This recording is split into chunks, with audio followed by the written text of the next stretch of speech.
Hi, everyone. This week on Crazy Ex-Girlfriend, we're going for a road trip, and everybody hates the person they're with and is getting a therapy session. Stay tuned. You're tuned in to AfterBuzz TV, the ESPN of TV talk. Now, let the buzz begin. I feel like this is probably 90% of road trips. You're probably trapped in a car with someone you don't want to be trapped in a car with. Yep. Hey everyone, welcome to Crazy Ex-Girlfriend After Show 4, Season 4, Episode 6. I see you. I see you. I see you. I see you. And thank you for being here with me today. I am your host, Briana Phipps, and to my left we have a new face. She is joining us, and Nino and Tyron will be back when we are back. But she is here with us today. Who are you? Hello, I'm Tygiel. I'm Nino and Tyron's love child. Yep. Seems pretty accurate. I know. I was thinking that too. So let's get overall thoughts about this episode. What did you think? I think this was a waste of an episode. Now, hear me out. We're in the final season. We have so few episodes left to tell this story. About 11? Yeah, and this episode moved us a step forward. It was better than the Halloween episode that moved us 0 steps in any direction. But this one moved us a step forward. I just feel like last season the show took more risk and did storylines because they were like, we're gonna get canceled, let's do what we want. Like the storyline where what's-his-face couldn't make his wife climax. Oh, yeah. Like that was clearly we have 1 season left, let's tell stories. And this felt like we have to wrap up the story, but we're not going to do it well. Yeah, we've talked a lot this season about there's been quite a few filler episodes, and I don't know why. I don't know if and I've said that maybe it's because they thought they were going to have a 13-episode season and it got extended to 18, and they've kind of just been putting filler in the place of actual episodes because of that. I don't really know, but you're right, this one, and after last week I thought, okay, now we're actually going. Yeah. And then this week kind of took a step back and was like, we're going to take a half a step forward, but not even a full step. Yeah, I mean, I had a good time and I liked the things that we learned. I just feel like we only have so many. And yeah, it makes me wonder where we're going. Right. Absolutely. Which I guess we'll find out as we go. So, but you're right. It was a fun episode. At least with Crazy Ex-Girlfriend, with the filler episodes, they're always fun. Yes. So at least it's never just like a waste of an episode in that kind of term. And the songs are always great. Absolutely. So let's start off with our first road trippers, Paula and Josh. They are on a road trip because Josh's side gig is a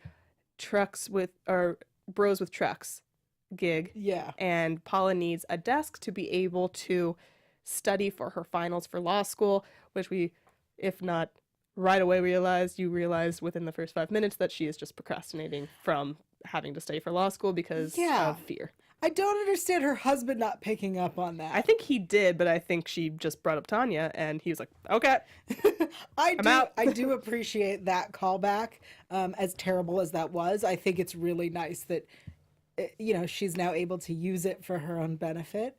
And I like this, that, she's procrastinating. That feels real to me as someone who has spent this weekend procrastinating. I definitely understand. Yeah, I think that is so relatable. No matter what you do or how important your job is or whatever it is, you always find any reason or any excuse. I know if I really don't want to do something, it's like, oh, I'll do it in 5 more minutes, and then 5 minutes. I'll do it in 10 more minutes. Yeah. Just till the end of this episode, and then I'll get up. I was cat sitting this weekend. I had stuff to do, but the cat kept sitting in my lap, so instead we watched House of Cards. But, we also get to get a little sense in with Josh this episode. He's been going to therapy regularly, which is good. Yeah. I like his development and growth because he has been very stagnant the whole series. And so now that he's learning about himself. Yeah, I've talked about it on the series how each guy Rebecca falls for represents a different part of her, and he's definitely the part of her that doesn't want to grow up. He is stuck as a child. We see that even with him living with Hector's mom. It's like Hector finally grew up, so we needed someone to take that spot. Yeah. I also kind of want to see Hector's mom's side at this point. Like, is she excited about, like, does she just want someone living with her?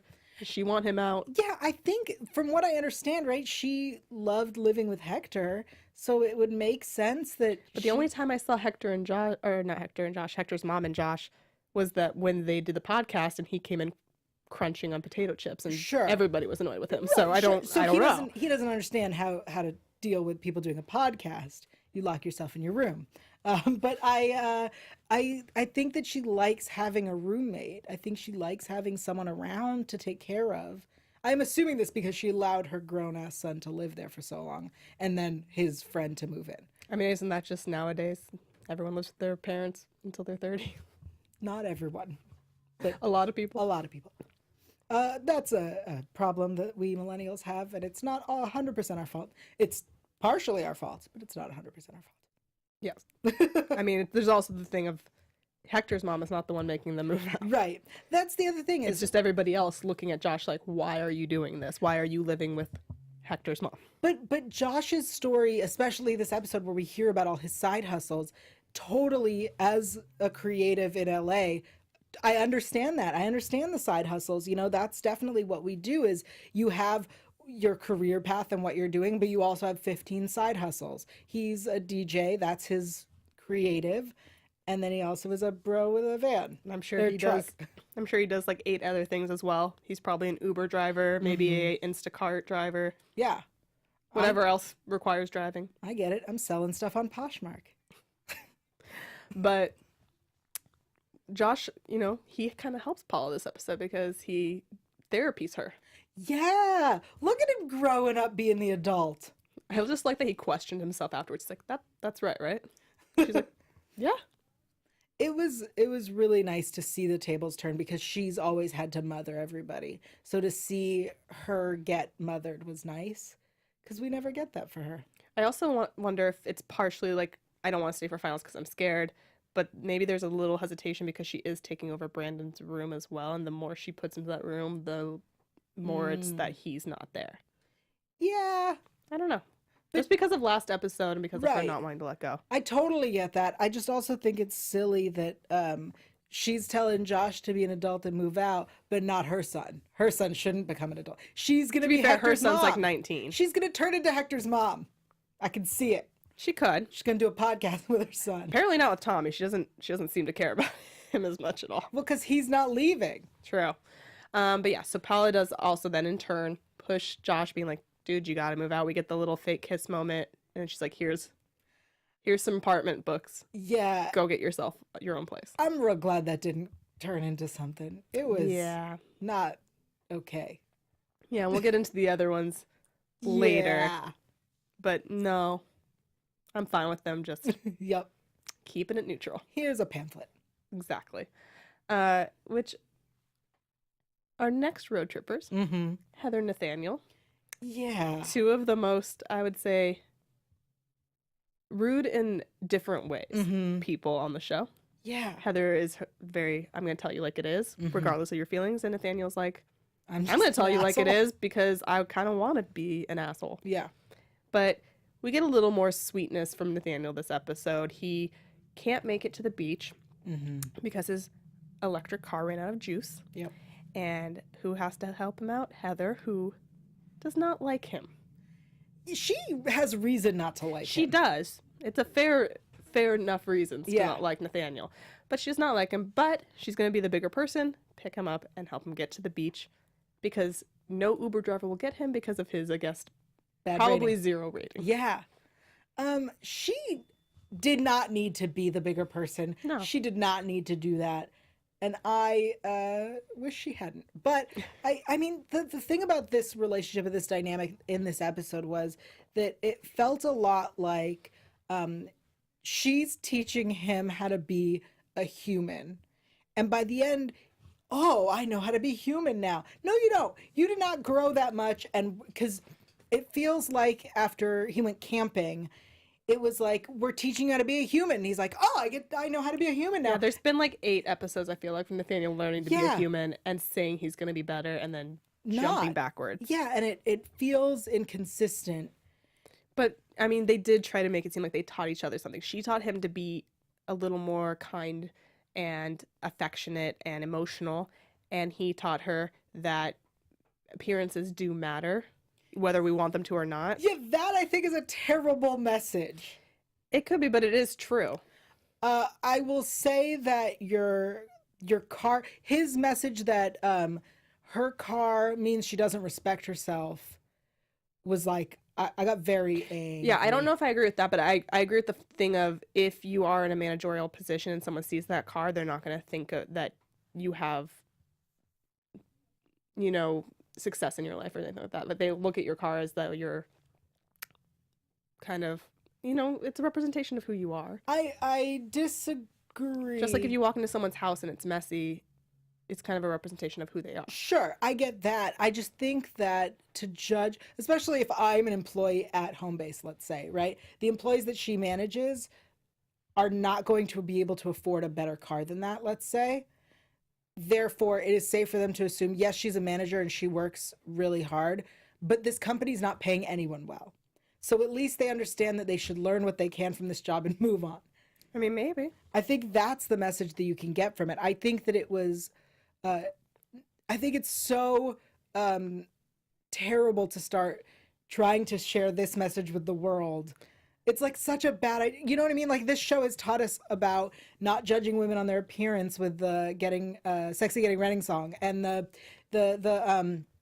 what we were talking about earlier with I lost it. I don't remember. But they had the climax. Like this show is teaching great messages. I think the show's teaching those messages, but it's also bringing you into a reality. It's like saying we shouldn't judge this way, but also letting us know this is still how the world is working at this moment. I would have appreciated the storyline better had it been her car broke down and she's like, no, I don't need a new car. This car is just fine. And he's like, it's not working. You need a new car. I mean, that's kind of ultimately what they got to with the That's radiator. what they got to, but like his whole argument was your car is a garbage car and therefore you don't respect yourself or take yourself seriously or think you're worthy. And I think that's a terrible message. Yes, clean up your car because it sucks to live in a mess. But I really hated that was the message we got from him. I get like why you have the reservations. It's just I've heard that from so many people that's how they view. That I understand why they wanted to bring that to light, because unfortunately there is still a large portion of the world that views how you dress or how you act or what your car looks like as a representation of who you are. I used to, even though my car has definitely 100% looked like Heather's, maybe still does. I definitely, moving to LA was very worried about being perceived on my car until I realized how far I park from things because you have to find parking somewhere. So no one sees me in my car. Oh, I definitely have driven my car through nice neighborhoods and been like, I hope that no one here calls the cops on my car because it doesn't belong. So silly. Oh, but, you know, we also get the sweetness, though, from Nathaniel of this letter envelope he's carrying to the beach to Santa Monica Pier is his old au pair, which is, as he says, a rich person's nanny. Yeah. And he says a rich person babysitter. Babysitter, he did. You're right. Girl, not nanny. Nanny. Au pair is a nanny. Babysitters come and leave. Yeah. But she was the only other person that cared about Nathaniel besides Rebecca. And she has died, and his one job is to spread her ashes at the ocean, and he feels like he's failed because Heather rips it out and gets all over her. Right. That moment where she starts pulling on it, I went, it's ashes. At that moment, I went, it's ashes. I was like, it's either going to be something like ashes or it's going to be something that's going to fly away. Like a bird? No, like a paper or something. Okay. I was like, a bird. He's carrying a bird the whole time? No, I definitely was like, ashes. It's going to be ashes. I thought it was going to be dog ashes. I did, because he did talk about his dog previously, I believe. Maybe. It just feels like that's the only one he could love was a dog. But I do like this story of him having an au pair that cared about him. The way it played out did not work for me. Well, I guess it works in the way that he is guarded, but I kind of wish that he had brought her up in some regards before. Right. Yeah, it would have been nice if we had known she existed. Yeah. Or had a flashback. Right. I do like, though, that they realized that the sewer takes it to the ocean. I was like, that's so disrespectful, but I'm cool with it. you know, you gotta have some sort of timing, I guess. Yeah. And I did like that he came to the realization in his head, like, the reason he's having all these issues, especially with Rebecca, is because everyone he believes in his life that cares for him leaves in one way or another. Right. And so he's looking at the fact that Rebecca has left him, and she's kind of like, that's not an excuse to be a terrible person. The thing is, he's been a terrible person from the beginning, right? Like, he came in as a terrible person, and I believe he was not supposed to stick around, and then his character changed a bit, and he did stick around. But, like, he's always been a terrible person, even when he was with her. I think they're just still trying to, like, break down the layers of why he's a terrible person. I think what they're trying to do is to give a little bit of sympathy, because you don't know necessarily what people's journeys have been and why they are the way they are. I like that, and I hope that that's what they're doing, because he really has just always been a terrible person, and it would be nice to see him transition like Valencia into being softer and kinder, and she still has moments. She does, but like she expresses why she's being terrible. I mean, he could definitely benefit from therapy. Everyone in this show could benefit from therapy. One could argue that everyone in general could benefit from therapy. I would agree. But we also get Bert back because he shows his affection through this like fake kissness by kissing Bert on the forehead, because this is how he's like, is that not what you're supposed to do? Again, like by next episode, he's going to go back to being a terrible person. Maybe. That was the kiss of we're done with this. We're done with this. There was a little string of him kind of sticking with it when he was with Rebecca. It wasn't a huge long string, but it was a little one. She made him better. I'm hoping that they're saying that he keeps reverting back because he doesn't have someone holding him accountable. I don't know. Sure. We'll see. We'll find in the future. I like that. We're going to go with that for now. Yeah. And then we have our last road trippers, which are Rebecca and Daryl, because Rebecca has a day off finally from therapy and work, and she wants to just have fun and go to this barbecue place in Irvine and eat barbecue, and she can't with Valencia and Heather because of jobs and physically living in a shoebox in New York. Yeah.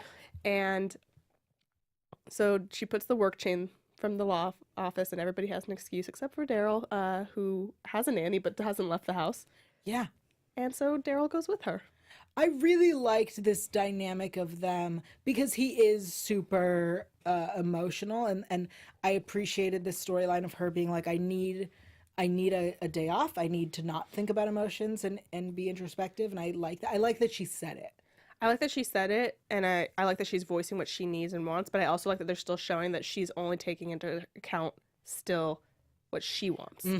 Because she didn't take the time to be like, you know what, he has never left his daughter. This is his first outing. Right. What might he want out of it? You know, and they do come to a realization together, which I'm glad that they didn't keep them fighting for too long, because I think that would have been too much. Yeah. I also think it's strange. I know that, like, I've learned over the years which friends I can travel with and which friends I can't because we travel differently. I think it's really amusing that their issues of like being alone together was they were in the car for a few hours, maybe. Like that's not that long. Yeah, that's not good if you can't be in the car with your friend for that long. Well, and he brings that up. He's like, I've always viewed you as my friend, and I've always taken the bad parts that you have because I knew that there were good parts that I liked. But I don't know that you like me at all. Yeah. Which was, I think, fair for him to say. Absolutely. And like, Daryl's my favorite character, and he always gets kind of crapped on. Yeah. I totally agree. And he's right. Like, yes, she gave you an egg, but that's because she's crazy. Yeah. Not because she actually did it because she loved you. Right. She's just like, all right, this is something for me to do to keep me distracted at the time. Like, why not? Yeah, it's interesting, and I like their realizations at the end that, you know, they are friends, and she's realizing that she needs to pay attention to other people. And I think that Daryl has kind of come to this moment with multiple characters. You know, we had it with Paula with the, you're my best friend, and I know I'm not yours, and that's okay. Yeah. It's so sad. Poor Daryl. Yeah. And they also are very messy eaters. Like, how did they get barbecue sauce all over the place? Like, I get getting it here, but, like, they had it here. I agree. I also wonder, they wore a bib and They took it still- off, and then they ordered more food. I guess they just didn't put it back on. You get a new bib. Maybe he only brought 2. You're at a barbecue place, they have a bib. That's true. Or napkins. Make a bib. But they have to stop at the truck stop Yep. to wash off and get new clothes. Sure. And he has so much molasses in his mustache that he must shave it off. I disagree that that's reason, but fine. Yeah, it was weird. Just because haven't seen him before, you know, when my dad had a mustache and shaved it off, I was like, oh, your lip is naked. Yeah. And that's kind of how I feel about Daryl right now. Maybe it'll grow on me, but right now I'm like, no, where's the mustache? Bring it back. It reminds me of Alex Trebek. That was like a real hard thing to get used to. Was Because it's a signature. yeah. You know, even when they did the Beyonce's Lemonade music video one and they replaced him with a broom on a stick, the broom had a mustache. Mm-hmm. Because it's his signature. Yep. And, you know, they pay very much ode to that. But then this is the weirdest one to me, and I was not on board with this. I don't know how you felt. But when they did the almost kiss, and theirs actually was an almost kiss, Yeah. and then they both stopped themselves, which I was like, thank God for that, but what? It would have felt more normal. That's a weird way to say it. I would have accepted it more had it been her leaning in and him not. And him kind of Like, what are you doing? Because it feels in line with her personality and her disorder. Mhm. So like her leaning in, absolutely being like, this person is nice to me and is treating me with respect. And all of a sudden I think that it should take it to another level. That feels very correct. Yeah. Not that it should happen, but in character. Him leaning in felt very out of character. Yeah, if they maybe if they had him say something along the lines of,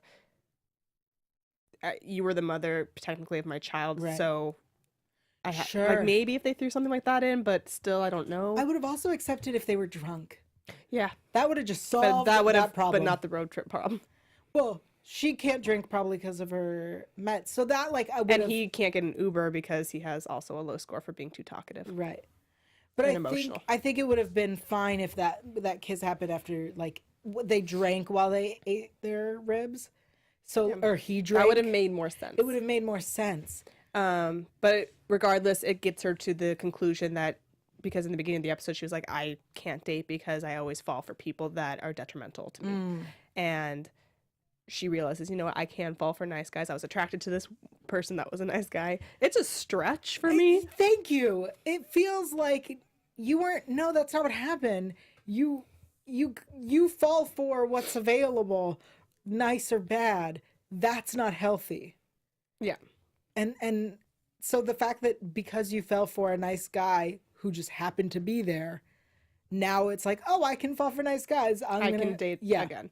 I feel like they were just like rushing to be like, we need to get her dating. Sure. And they were like, what's the fastest, easiest way we can do it? I would have just accepted her being like, I think I'm ready to date. Okay, good. Let's do that. Yeah. Maybe maybe have him still break down the emotional barrier walls after in the road trip back. Right. And her come to the conclusion of maybe he convinces her that yeah. she's ready to date. But yeah, that was a weird way to do it. It was, yeah. And maybe it was just to make us uncomfortable as viewers. Maybe. And maybe it was just so they could have the 3 almost kisses. Yeah, I think it's a fun trope to do. I did not like them. No. Didn't like it. Didn't like any of them. No. They were all uncomfortable. And I think they did that just to mess with us. And then the nanny's like, you're going to pay me. Because we also find out that Daryl apparently has a very large penis. Yeah. Another throw-in. Yeah, let's not waste that. That seems like something that should have come up long time ago. Yeah, like White Josh should have been like, by the way. Right. I would have appreciated more time devoted to that. I kind of feel like I feel like now someone has, like Rebecca has to go talk to him about it or something in a future episode. Because why throw that in for nothing? I feel like it was the actor being like, you know, it'd be really funny. Let's throw this in sometime. And He's like, you know how you always are just putting me down the entire time and making fun of me? Can you give me something? They were like, yeah, that's sure. Let's do that. All right. But yeah, so the nanny says, like your penis, my check will also be large. Because I don't know if that's because they were gone for so long or because they made her uncomfortable. They didn't really explain why. Yeah. But her check is going to be large. Sure. I appreciated it. All right. That kind of sums up the episode. Is there anything else you wanted to add in? No. Well, let's move on to our segment where we discuss the songs of the episode. Yay. We had 3 this episode. The first one being the Beach Boys, "Trapped in a Car with Someone You Don't Want to Be With," is what they titled it. Yes. Even though that I wanted to call it "Trapped in a Car with Someone You Don't Want to Be Trapped in a Car With," because that's what they said. Right. But the title is that. Yeah. You had a take on this song, how you really appreciated the general. Yeah, I really enjoyed this generational musical adventure. I really like that we got to see the very clear time periods. I really appreciated it being someone that grew up with the Beach Boys because my dad was a fan, and I've listened to so much Beach Boys. I was like, yep, I know exactly which songs they're modeling these after. Yeah, it was really fun, and like the first one, which is real like teen beach movie, Very 60s. yeah. And then we get into the 70s, like, oh, we're going to go through our little drug phase era. Yeah, it's the first one was like very innocent, and the second was like we're experimenting. And the third one was like, we're just doing commercialism now. Yeah, we sold out. And that was Kokomo. It was great. It was really great. I Yeah. loved it. Because, growing up in the area of where the Beach Boys, yep. Yep. So, like, it's my childhood. No, Beach I think Boys. the way they did the video was very smart. Yeah. And I did want to bring up, though, because I told you I was going to bring this up, Yeah. because Paula's hairdo in the first one was pigtails. Paula's been wearing a lot of pigtails lately. Yeah. And I have nothing to comment on about it. I just want to bring it up. It should be noted. I agree. I think it's interesting that they're doing it, and I wonder if there's a reason. Yeah, or if it's just like, just put her in pigtails again. Yeah. I don't know. I mean, she looks good with them. Yeah, no, nothing like bad about it. I've just noticed that they've been doing it a lot. I hope someone, or maybe she's only in pigtails, or she's usually in pigtails when she's like at home. She doesn't like wear them to work. No. So it might be like this is my casual, I haven't washed my hair look. Maybe. That might be what they're trying to get at. Like, I'm at home, it's chill. Maybe. I just wanted to note it because I was like, this has been a lot. Yeah. And then our second song is "Farewell, Fair Mustache," where, I mean, it's very obvious that that's what was going to be happening as soon as you see. Oh, scene. yeah. But he's singing a lullaby basically to his mustache. Yeah, it felt unnecessary. I mean, there were plenty of, I'm excited to see everyone react to him not having a mustache. Again, I feel like they just didn't have enough with this episode to fill up the time, and they were like, yeah, let's throw on a song about his mustache. Maybe. Maybe. And his beard oil and little comb. Yeah. Yeah. Yep. And it kind of makes it seem like he cares more about the mustache than Hebby. No. Just a little, like, at the time. At the moment. Like, he's like, I can't take care of my child right now. Nanny, go get her because I'm with my mustache. It might, the idea might be that it's supposed to be some sort of, I'm letting my baby grow up and I'm going to go to work and it could just be like, we're making changes. Yeah, I can get rid of my security blanket. Yeah. Sure. That's a good one. Great, let's do that. And the last one isn't like a full song. I just wanted to throw in that they brought back the loop-de-loop. Yeah, The loop-de-loop. song goes in a loop-de-loop. It starts at... Yeah. Yeah, that one. Yeah. I like when they bring stuff back. I do too. Even when they bring it back just in the background, they've brought songs back. Like last episode, they just in the background played the instrumental part of the Mother Nature one. I would like to hear more period sex. That's all. They might bring it back before the end of the season. I know that there are fans out there who want a full version of it They on haven't- the show. Oh, on the show. They have. I was like, they have a full video. I know. She made a whole music video. Yeah, but full one on the show by the end. They're done. They're canceled. Why not? Why not? So let's get into our second special segment, the Rebecca Bunch Crazy Meter. Yeah. Go crazy? Don't mind if I do. So, this is the segment on the show where we kind of rate her on a scale of 1 to 10, just how crazy she was. Do you want to start us off, Yael? Yeah, I think this episode she was a 0. What? She was very normal. Yeah, I agree. I give her maybe a 0.2 for eating so much ribs, but and then also seems eating reasonable. a Seems honey bun at the thing because I just feel like you would explode after that. But yeah, she was pretty Yeah. hosted this episode. She like said her needs. Yes, she got into a fight with her friend, and yes, in the end, she like fell for him. Those seem pretty. So maybe a 0.4. Those seem pretty normal compared to previous things. Yeah, like like Swim Chan. Sure. I feel like we're maybe, and I'll get a little bit more into the predictions, but I feel like we're maybe not just going to get too much crazy from her until she starts dating again. Yeah, because she's trying to do better. Yeah. I think that's nice. I think the whole first part of the season has been about her focusing on herself, and I think through that, we weren't going to get a lot of crazy. Yeah. But I think they're still going to bring back episodes where she, last one she got a little bit with the freaking out. Right. But I don't think we'll get too much until maybe other variables come into life. Sure. So with that, let's get into news and gossip. AfterBuzz TV News. All right, so not too much news and gossip this week, but we are off next week for the Thanksgiving holiday, and then we'll be back the following week, which I believe is the 30th. And the week after that, the 7th, is when Skylar Astin will be joining the West Covina team as Greg. Oh, finally. We've been waiting for this all season since they announced it. Yes. So I appreciate this. So it says that and for anyone that doesn't want any kind of spoilers and what's going to happen in future episodes, now is the time to tune out. Spoiler alert! Yes. Spoiler alert! How accurate. Spoiler alert! But it says he will return to West Covina, which is going to force Rebecca to question things she thought she knew about people she has loved in her life. I don't know what that exactly means, but that's what they are saying. Crazy meter's going up that day. Yep. And meanwhile, Valencia and Josh are going to make some shocking discoveries while they are at their high school reunion. So that is what we can expect from 2 episodes from now. Yeah, very exciting. But, before we get into the 2 episodes from now, I guess not before, but now that we've discussed the 2 episodes from now, let's talk about what we think is going to happen in 2 weeks on the next episode in our predictions segment. And now, your AfterBuzz TV predictions. All right. Yes. Go ahead, start us off. Guest of honor gets to go first on everything. Oh, thank you. Prediction-wise, I think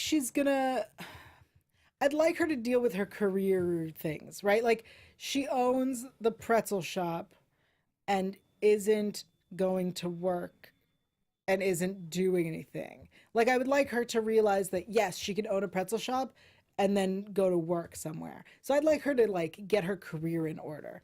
And I would like her therapist to point out that she could get her career in order before getting her love life in order. Those are some thoughts. Just my therapeutic thoughts. Especially because we've seen her before try to have everything at once and it doesn't work. Mm-hmm. I think that's good to know. Like, who knows? Maybe that might be the end of the season is like, you know what? Love will come when the rest of this falls into place. I don't know. But with the teasers for next week, we definitely know she's going to New York. Mm-hmm. So I think that we are going to be bringing up some, her mom will come back and maybe there'll be some closure there. They've set up kind of when she was like, yeah, my half brother is the only person left to make amends with in my life. And and Paula kind of was like, what about your dad and your mom and Greg? Right. And I'm like, so I feel like we're going to see all those people. So I think this could be a good episode to see her mom and for maybe her to, we haven't really seen her since the suicide. Mm-hmm. So I think this might be a good rekindling for them to get some closure. I hope so. I love when her mom is around. I do too. I mean, her. I hate her mom, but I love when she's around. But it makes great episodes. Yeah. Also for you and because you are Jewish, I kind of hope with this being the last season that they give us a Hanukkah episode. We've had like a slight little tiny one. Yeah, I don't trust that they will. I don't know if they will or not, but I just hope that they will. Because the last one we got was kind of split with Christmas. And so maybe with her going to New York and seeing her mom, maybe her mom's house is fully decked out and it's Hanukkah as well. That'd be really cool. I would appreciate that. Two days before Hanukkah starts. So I don't know. Maybe. Maybe. I just, it felt like for one time ever, they did a Halloween episode and it was not great. So I don't really think they should bother. As much as I would appreciate a Hanukkah episode, and I think that they would do a really good one, but I don't know that. Or they maybe will. just a Hanukkah song. Sure. Yeah, Maybe not a full acknowledge- episode, but because they did a Christmas song, maybe a Hanukkah song. Sure. Because I'm not going to take "Remember That We Suffered" as a Hanukkah song. It's fair. It's a fair Hanukkah song. But that's kind of my short-term predictions for right now. Yeah. And we won't be here next week because of the holiday, but we will be back in 2 weeks on December 2nd, first day of Hanukkah, Yep. to talk the next episode with you guys. Until then, where can they find you, Yael? I'm everywhere at Yael Tygiel. That's YaelTygiel. And right after this, I'm talking about Midnight Texas. And you guys can find me at Bri_Phipps. That's BRIPHIPPS on Twitter and Instagram. And until 2 weeks from now, have a good Thanksgiving. Our founder, Keven Undergaro, Phil Svitek, and me, Maria Menounos, would like to thank you for tuning in to AfterBuzz TV. Remember, we're not just the first, we're the biggest in the world, and we're the only destination for all your favorite TV shows. Whatever you crave, we've got it. So go to AfterBuzzTV.com and check out our lineup.